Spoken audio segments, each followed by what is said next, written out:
चला है सजनी तोरा तेगड़ा जन्माष्टमी मेला घुमेबो।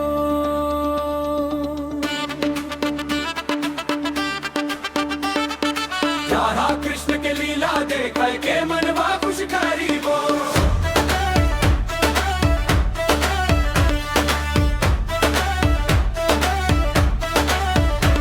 चला है सजनी तोरा तेगड़ा जन्माष्टमी मेला घुमेबो।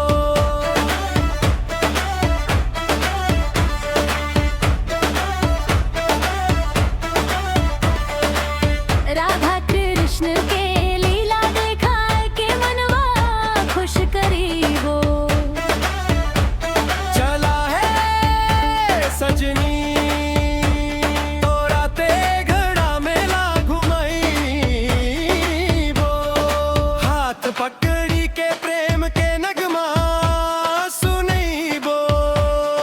सजल बजरिया चमके रंग बिरंग दुकान, चारों दिस गूंजे कान्हा जी के मधुर गान।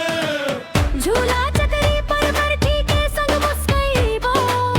तोहर नयनवा में अपना सपना सजैबो। चला है सजनी तोरा तेगड़ा जन्माष्टमी मेला घुमैबो। राधा कृष्ण के लीला दिखाए के मनवा खुश करीबो।